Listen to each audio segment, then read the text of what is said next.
maalin dhaweyto qolo qaraabadayda ah waxay iga soo waceen Mareykanka iyo Yurub waxay weydiiyeen wax fursado shaqo ah oo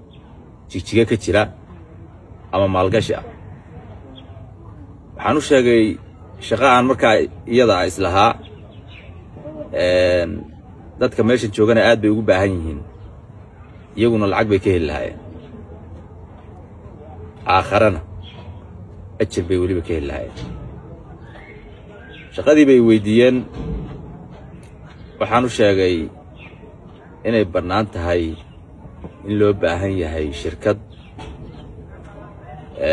حبالها قطة وعقفية ذي يقلب كذي هاي ستا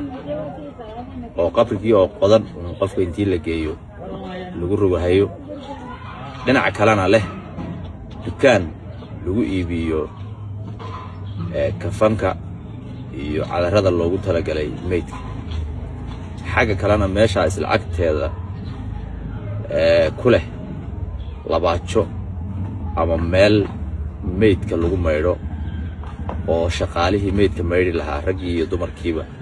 ay diyaar ku yihiin dhinaca kalena leh gawaari ambalaas ah oo meydka qaada oo gurigiisa intay ka soo qaadaan qabriga geeya dhinaca kalena leh xafiiskii arrimahaas oo dhan isku dubaridi lahaa oo wixii soo dhameystiran yihiin nimankii dhalinyarada markaan u sheegay fursadii meesha ka jirtay way ugu qosleen wayna yaabeen waxayna ugu dhahan sadiiqow shaqooyinka qaybaha mushkiladaha wata baad ka baratay annaga iyo malakul mawt ma wada shaqayn karo oo hawshaasi waa hawl naxdin iyo murigo marba wadatay wariyo wax quman oo kaleeto oo fikir ah maadan heenin marka anigu waan la yaabay waan la yaabay oo way qosleen meeshana de qosl ma oolin oo shaqo naxdin daris la tahay baan ka sheekeeyay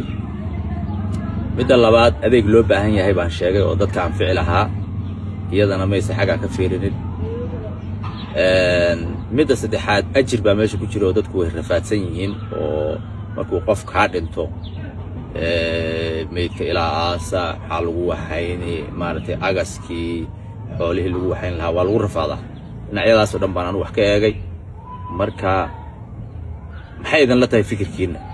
anigu inta badan saan wuxuu eego iyo sidii dadkeenu u yar fikriyaan way yar kala duwan tahay macna khaldan